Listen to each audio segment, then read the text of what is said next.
Hi everyone. I have read your practicum logs and your discussion board posts and provided feedback to you. I want to talk briefly about your practicum logs.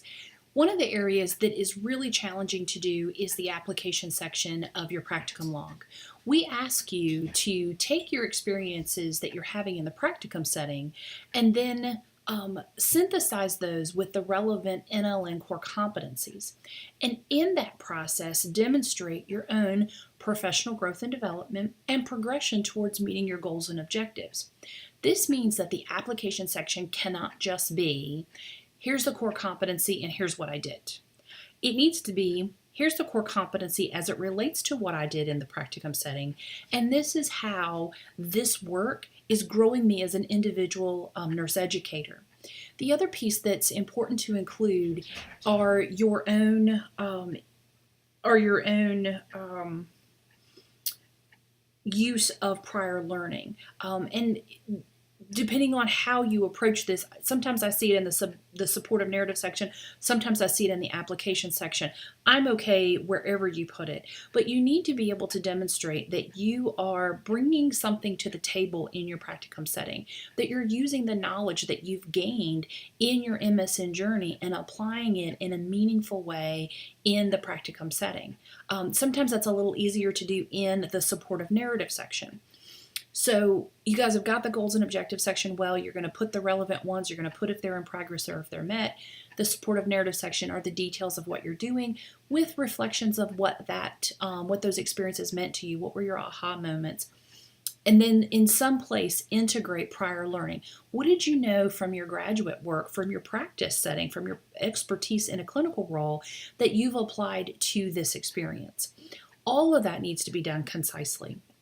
You guys are doing a really good job with this, and realize that 617 is slightly different than 618. So just read the feedback that's been provided, ask questions if you're not sure, and just polish things and tweak things to make improvements as you move forward in your next log. Be sure to correct any time log errors as soon as you can, so that that has been addressed prior to log 2. The discussion board this week is one of my favorite discussion boards to grade.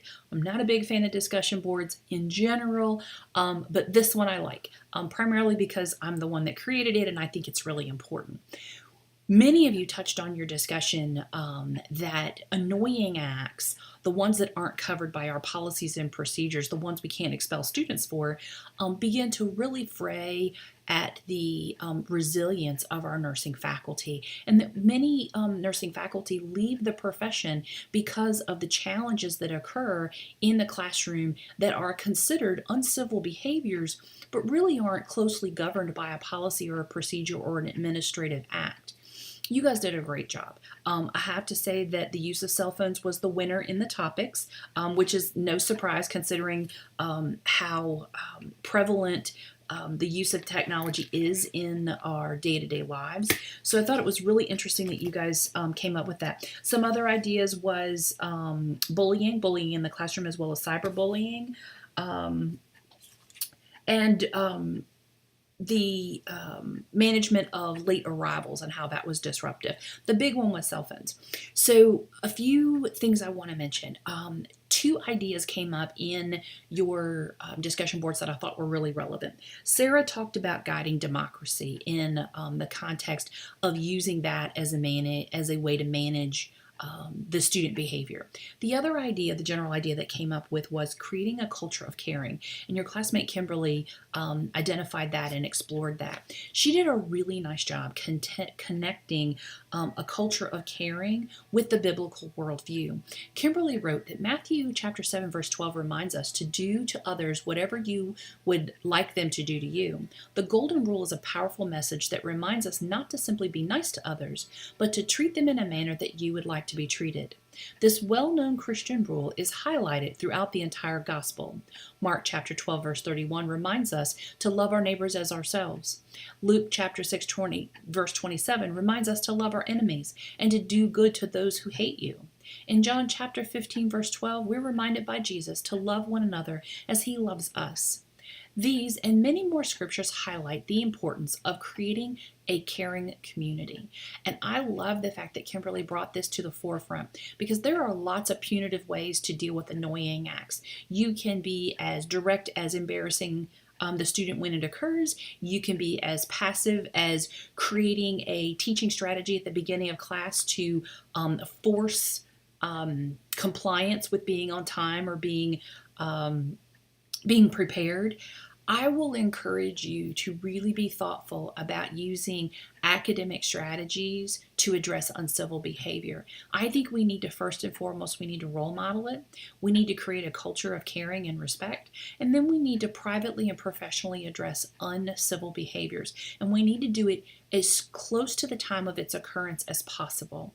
So I think it's great that you guys found so many great articles. I do want you to be thoughtful about this because as you go into an educator role, whether it's in the hospital setting or an academic setting, you're going to be dealing with this as you try to share information with your students. So I want you to be aware that it's out there. You guys did a great job. Let's talk about, just real brief for next week, you have a teaching plan. Most students are going to use this general teaching plan to actually demonstrate their teaching in the teaching presentation assignment that is due later on in this course. So it's important to really be very thoughtful about this process. The idea is to use about a 15-minute teaching presentation on a topic. This is not an assignment for you to cover 3 hours of lecture. I want you to understand the methodology, the appropriateness of planning your teaching, being very intentional about what you're doing. So I only want you to cover 15 minutes. You're going to need to be thinking about the information you're going to cover, how you're going to introduce it, how you're going to assess a baseline of knowledge and then a response to knowledge. What's your evaluation method going to be? And you're going to need to pull these materials together. The reason it's only 15 minutes is so that you do not get overwhelmed. I just want you to be very, very thoughtful about the process and being intentional in the development. The other thing to be aware of is this isn't a paper. This is a worksheet. It is legitimately a worksheet. So when you get ready to do this, you're going to go in and you're going to fill out the worksheet. I was looking to see if I had it. Okay, here it is. This is the worksheet. It's not a paper. Go in and fill it in. Most of it can be done in bullet points. Your content's going to be in an outline format. This is not a paper. Use the worksheet. You're going to attach any of your PowerPoints. You can attach those as secondary files. So before you hit submit, add all of your files, including your teaching materials and your evaluation methods. Put all those on there and then hit submit. Keep it simple, folks. I really just want you to focus on process, not content. I want your content to be correct. But this is about you learning the strategy to develop a professional, intentional, meaningful teaching plan. So that's the goal this week. Know that if you have questions or concerns, I'm here. I hope you guys are recovering from the compression that happens over holiday weekends when the world is going on with their celebration and we're still in school and we're still busy with other things.